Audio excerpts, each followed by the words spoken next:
Clinton Carter woke after Christmas night, exhausted beyond words. But instead of the cramped apartment he knew by heart, he found himself lying in a mansion, firelight dancing across vaulted ceilings and the scent of cinnamon filling the air. His heart lurched when he realized his daughter was not beside him.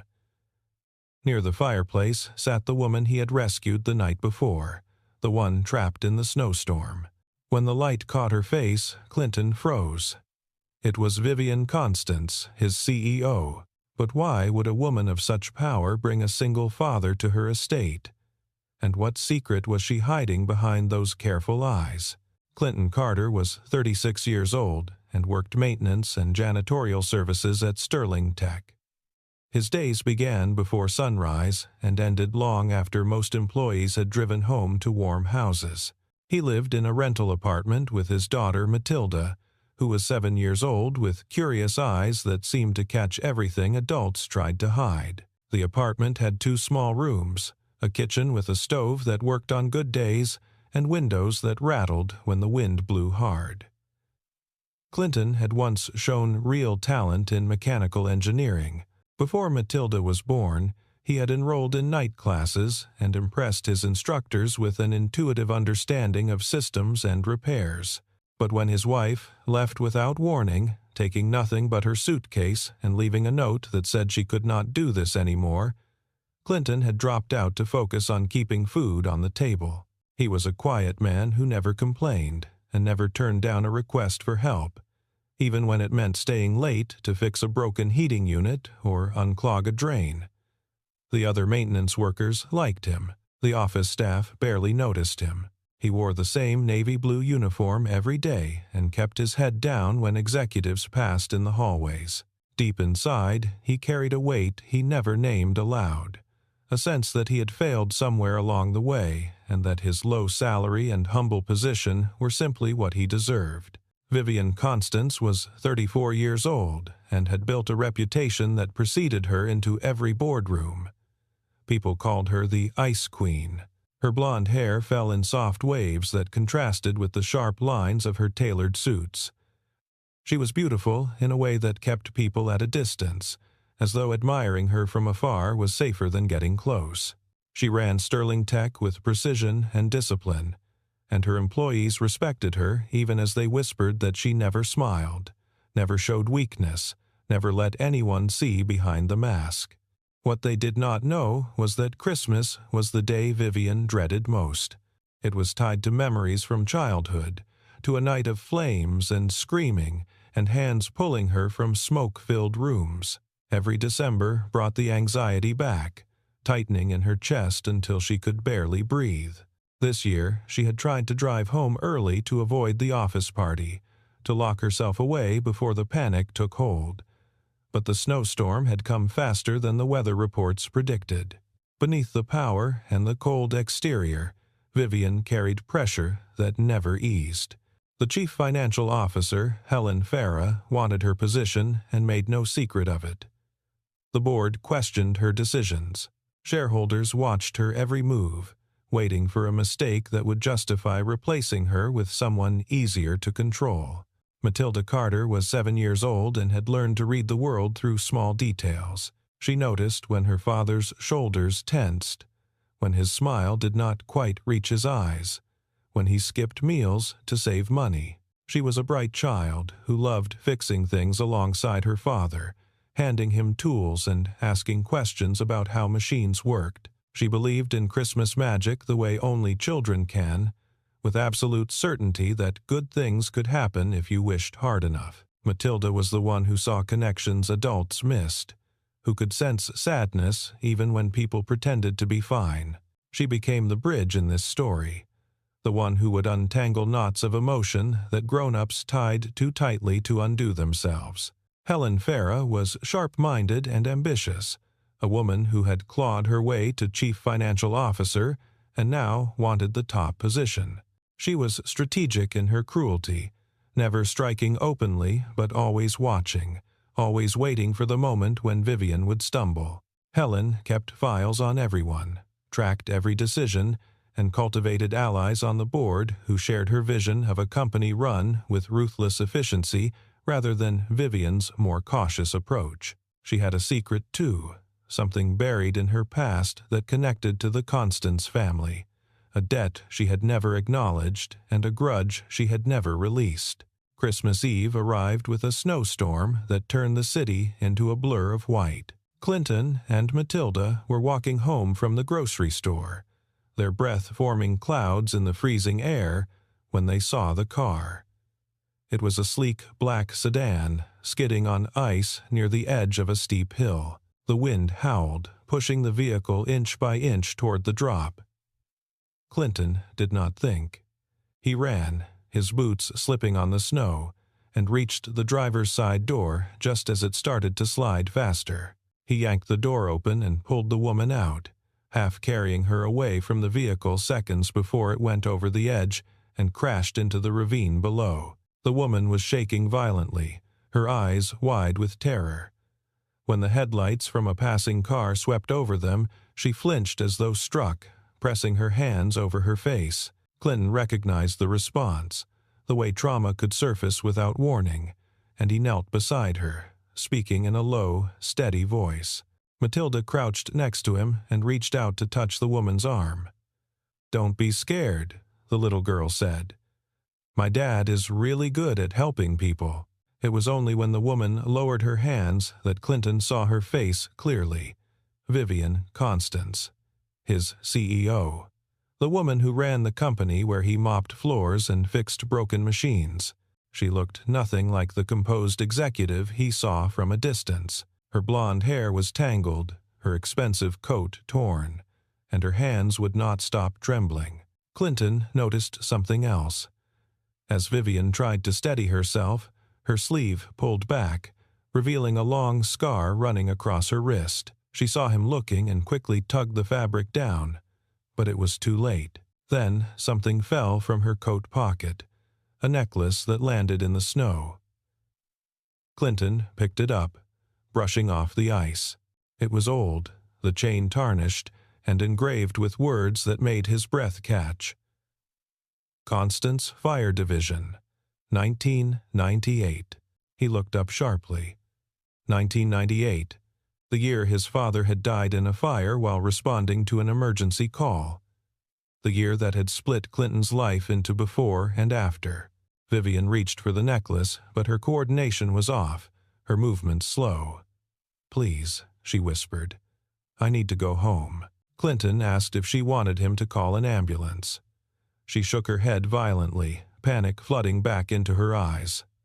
"No hospitals, no cameras, no one can know." She looked around as if expecting someone to appear from the storm. Clinton did not understand, but he could see she was terrified. He helped her to her feet and asked for her address. She gave it in a whisper. It was across town, in a neighborhood where people like Clinton never went. He told Matilda to stay close and guided Vivian through the snow toward the nearest bus stop, but no buses were running. The storm had shut down most of the transit system. Vivian's hands shook as she fumbled for her phone, but the screen was cracked, the device dead. Clinton made a decision. He would take her home himself, even if it meant walking through the blizzard. Matilda held his hand tightly, and Vivian leaned on his shoulder, her breath shallow and uneven. While Clinton struggled through the snow, Helen Farah sat in her warm office, watching security footage on her tablet. She had been tracking Vivian for weeks, looking for anything she could use. When Vivian had left the office early, Helen had sent someone to follow her discreetly, just to see where the untouchable CEO went when she thought no one was watching. Now Helen watched the footage her contact had sent, a grainy video from a traffic camera showing Clinton pulling Vivian from the car, another clip showing him supporting her as they walked away. This could be spun a dozen ways, and none of them would be good for Vivian. Helen sent a message to her contact. "Keep following them. Document everything." Clinton, Vivian, and Matilda arrived at the Constance estate nearly 2 hours later, soaked and frozen. The mansion loomed before them, lit from within, and Clinton felt completely out of place. This was not his world. The doors were unlocked, as Vivian had said they would be. Inside, the fire was still burning in the hearth, and the scent of cinnamon hung in the air from decorations Vivian had put up days ago and then avoided looking at. The space was enormous, filled with expensive furniture and art, but somehow it felt empty. No staff, no family, just the echo of their footsteps on marble floors. Matilda looked around with wide eyes. Clinton felt his inadequacy settle over him like a heavy coat. He did not belong here. He should leave as soon as Vivian was safe. But when he suggested calling someone to stay with her, Vivian shook her head. "There's no one," she said quietly. "I sent the staff home for the holiday." She moved toward the fire and then stopped abruptly, her whole body going rigid. The flames. She could not get close to them. Matilda noticed immediately. "She's scared of the fire," the little girl whispered to her father. Her eyes looked sad. Clinton understood then. The necklace, the scars, the way Vivian had reacted to the headlights. Something terrible had happened to her involving fire, and it was tied to 1998. Outside, Helen's people had followed them to the estate. They positioned themselves near the windows with cameras, taking photos of Clinton moving around inside the mansion, of him bringing Vivian a blanket, of Matilda exploring the rooms. Out of context, the images could tell any story Helen wanted. Clinton tried to make Vivian comfortable, heating soup in the massive kitchen and bringing her warm tea. She watched him from the couch, wrapped in the blanket he had found.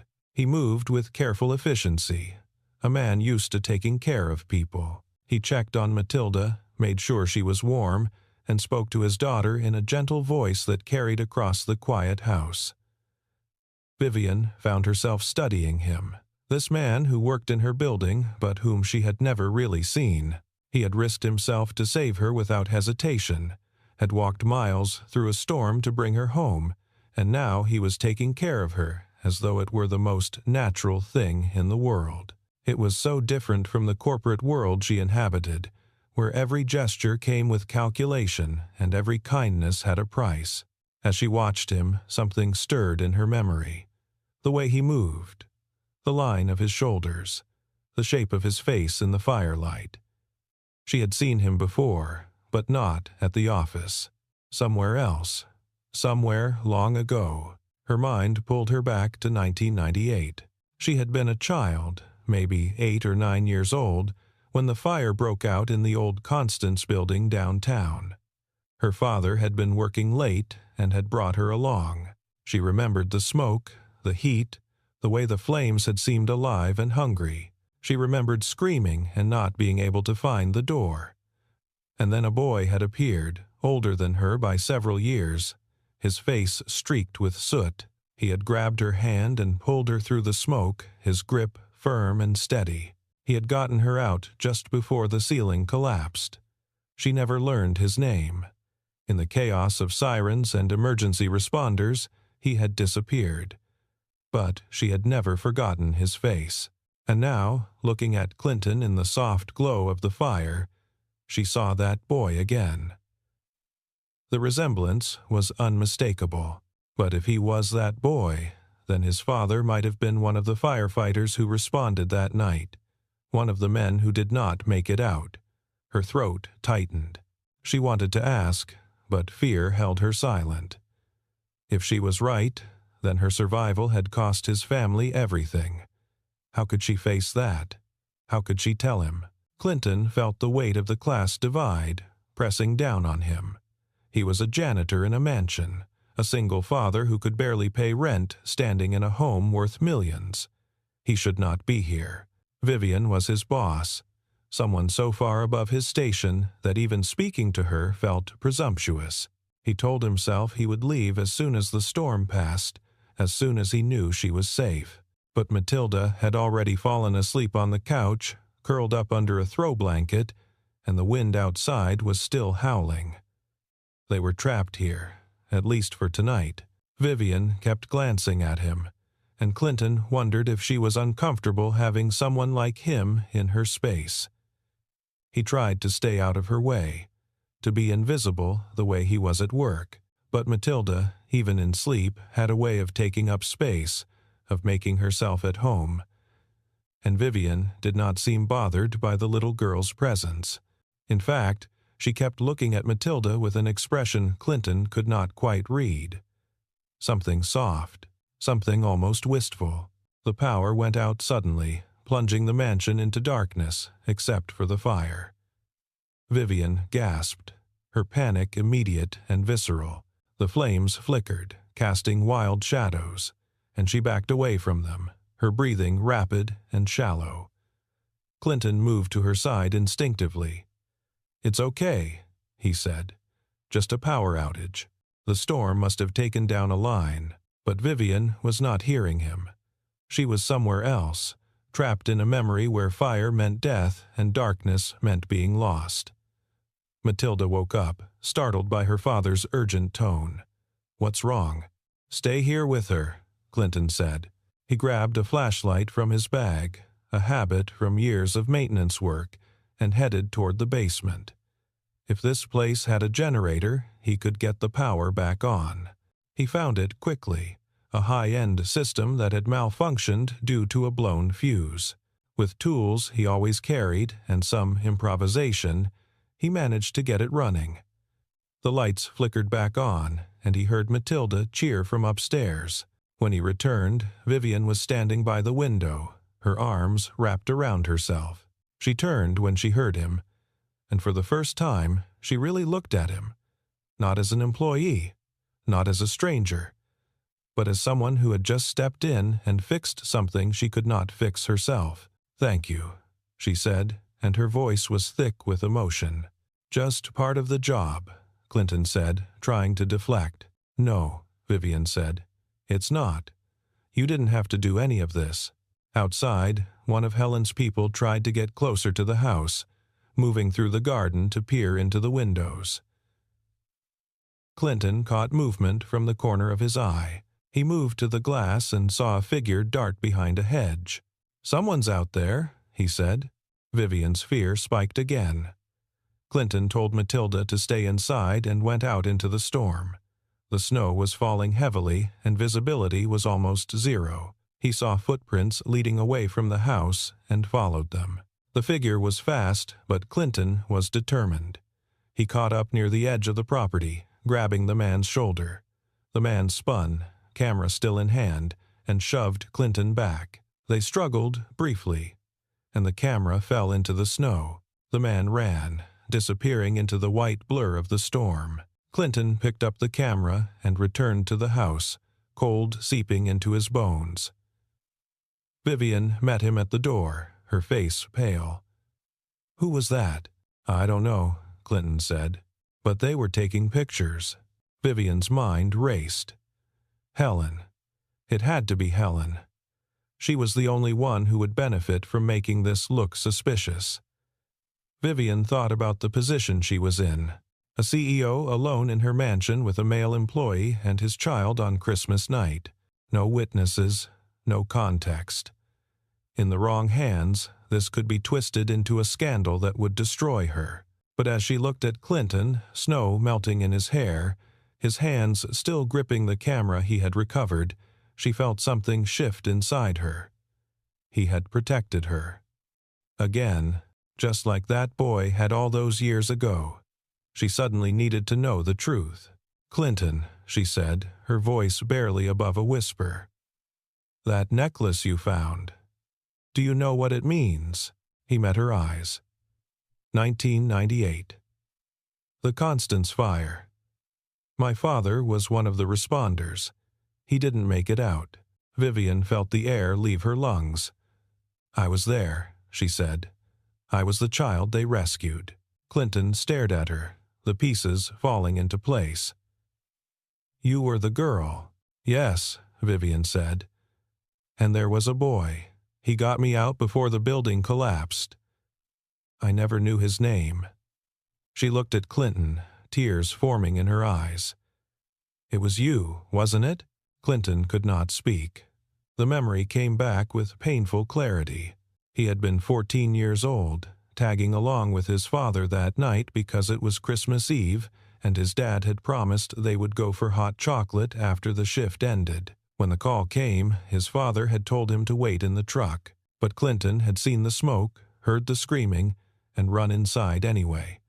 He had found a little girl, blonde hair and terrified eyes, calling for her father. He had grabbed her hand and pulled her toward the exit, his father's voice yelling at him to get out. He had gotten the girl to safety, but when he turned back, the ceiling had come down. His father was inside. And then it was over. "My father died saving you," Clinton said, and there was no accusation in his voice, just a statement of fact. "I'm sorry," Vivian whispered, tears spilling over. "I'm so sorry." Matilda, who had been listening from the doorway, walked over and took Vivian's hand. "You didn't do anything wrong," the little girl said. "My dad told me that sometimes bad things happen, and it's nobody's fault. He said his dad was a hero because he saved people. That means you were supposed to live." Vivian looked down at the child, this 7-year-old with more wisdom than most adults, and broke. She knelt and let Matilda hug her, and for the first time in years, Vivian allowed herself to cry. Clinton stood a few feet away, his own eyes wet, and he realized something. He had spent 24 years carrying anger and grief over his father's death. But looking at Vivian now, seeing her pain and her guilt, he understood that she had been carrying her own burden just as long, and neither of them deserved to keep suffering. The next morning, Helen Farah made her move. She contacted the board of directors and several key media outlets, sending them the photos her people had taken. She crafted a narrative. CEO Vivian Constance had disappeared on Christmas Eve, and had been found in her mansion with a maintenance worker and his child under suspicious circumstances. She implied impropriety, possible coercion, and a lack of judgment that should disqualify Vivian from her position. The story spread quickly. By mid-morning, reporters were parked outside the Constance estate, and the board had called an emergency meeting. Clinton saw the news vans arriving and understood immediately what was happening. He was being made into the villain, a low-level employee who had somehow manipulated his way into the CEO's home. He turned to Vivian. "I should go," he said. "This is going to ruin you." "No," Vivian said, and her voice was stronger than he had heard it before. "You're not going anywhere." She called her lawyer and her head of security and demanded they meet her at the office immediately. Then she turned to Clinton and Matilda. Clinton looked at his daughter, who nodded solemnly, and then back at Vivian. "Yes," he said. They arrived at Sterling Tech together, walking through a crowd of reporters who shouted questions. Vivian held her head high, Clinton carried Matilda, and they did not stop to answer anyone. Inside, the board was already assembled, Helen sitting among them with a carefully neutral expression that did not quite hide her satisfaction. The chairman of the board, an older man named Marcus Whitfield, cleared his throat. "Vivian, these allegations are serious. We need an explanation."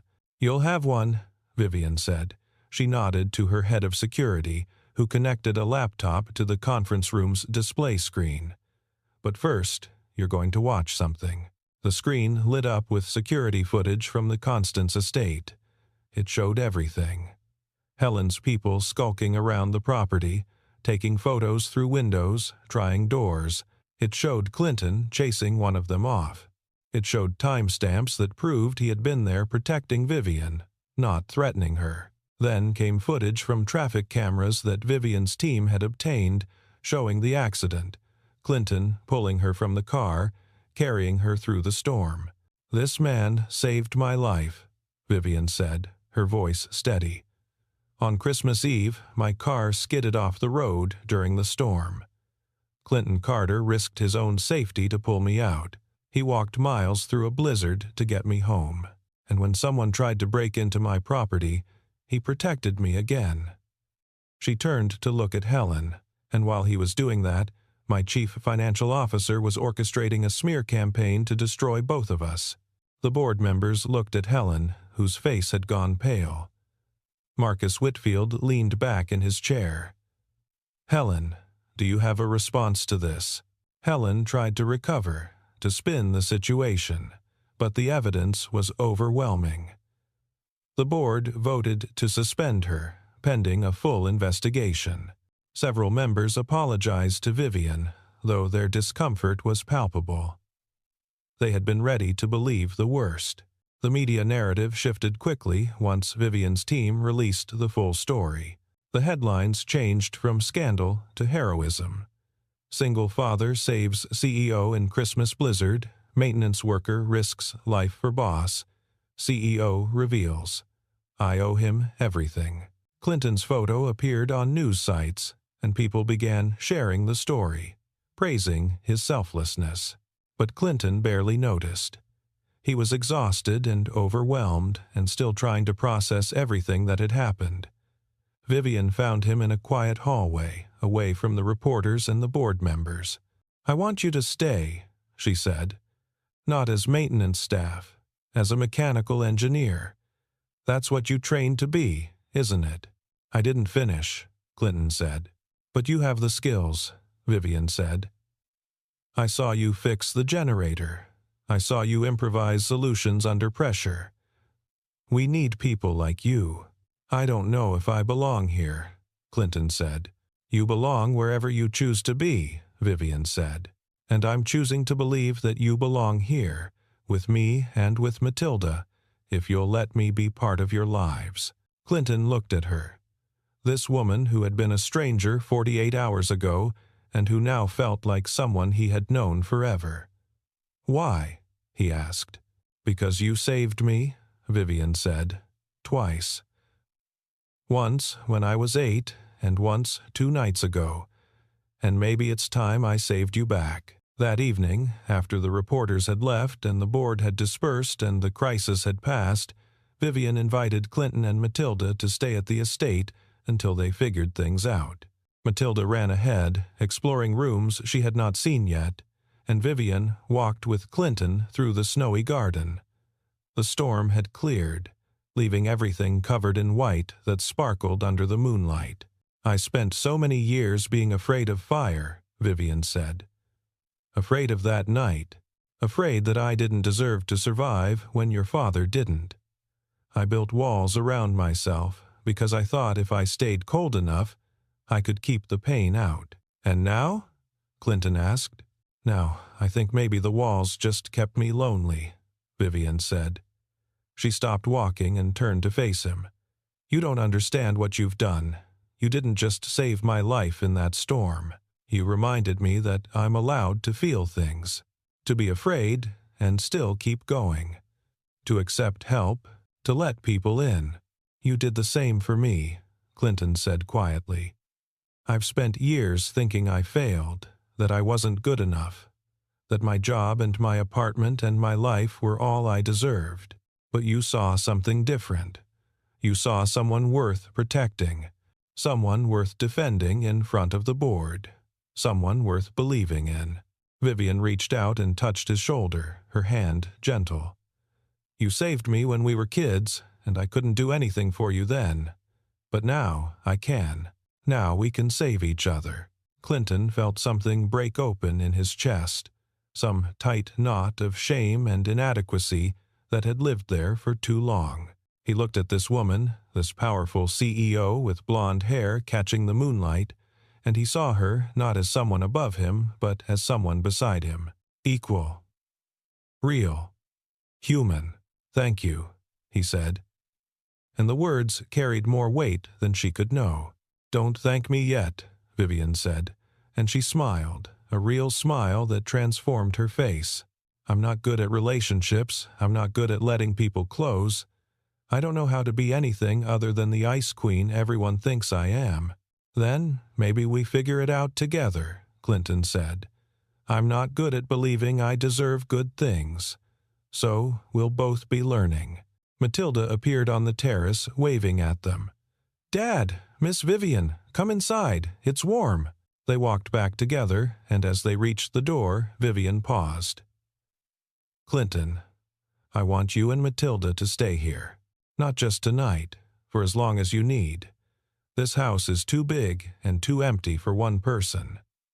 And I think maybe I've been alone long enough." Clinton looked at his daughter, who was already nodding enthusiastically, and then back at Vivian. "Are you sure?" "I'm sure," Vivian said. "I've made a lot of decisions in my career. This is the easiest one I've ever made." 1 year passed. Clinton became the head of mechanical engineering at Sterling Tech, his talent finally recognized and utilized. Matilda enrolled in a private school where she thrived, her curiosity and kindness making her popular with teachers and students alike. Vivian ran the company with renewed confidence, no longer isolated, no longer pretending to be something she was not. Helen Farah was fired after the investigation revealed she had been embezzling funds, and the board issued a formal apology to both Vivian and Clinton. On Christmas morning, the three of them sat in the living room of the Constance estate, which had transformed from an empty showpiece into a real home. Matilda had decorated the tree with ornaments she had made herself, and the scent of cinnamon rolls filled the air. Vivian wore a soft sweater instead of a business suit, and her hair was loose around her shoulders. Clinton sat beside her, comfortable in a way he had never imagined possible. Matilda handed out presents, her excitement boundless. When it was Vivian's turn, Clinton gave her a small box. She opened it carefully and found a necklace inside. It was new, the silver chain bright and polished, with a pendant engraved with words she read aloud. "For the girl I saved and who saved me back." Vivian looked at Clinton, tears in her eyes. "I don't know what to say." "Say you'll keep it," Clinton said. "Say you'll remember that we found each other twice, against all odds, and that this time we're not letting go." Vivian put the necklace on, and it rested over her heart. "Clinton, I'm never letting you or Matilda go. You're my family now, both of you." Matilda climbed onto the couch between them, and they sat together in the warmth of the fire. Vivian no longer feared the flames. They represented something different now. Light in the darkness, warmth in the cold, safety instead of danger. She thought about the terrified child she had been and the boy who had saved her, and how impossible it would have seemed that they would find each other again decades later. But life had brought them back together, through a snowstorm and an act of kindness and a series of events that could only be called fate. Clinton held his daughter on one side and rested his hand on Vivian's shoulder on the other. He thought about his father, who had died being a hero, and he hoped that somehow his dad knew that his sacrifice had not been in vain. The girl he had saved had grown into a strong, complicated, beautiful woman, and she had saved Clinton right back, not from fire but from a quieter kind of drowning, the slow erosion of self-worth that comes from years of being overlooked. They were three people who had all been lost in their own ways. Vivian, trapped in trauma and isolation. Clinton, buried under shame and low expectations.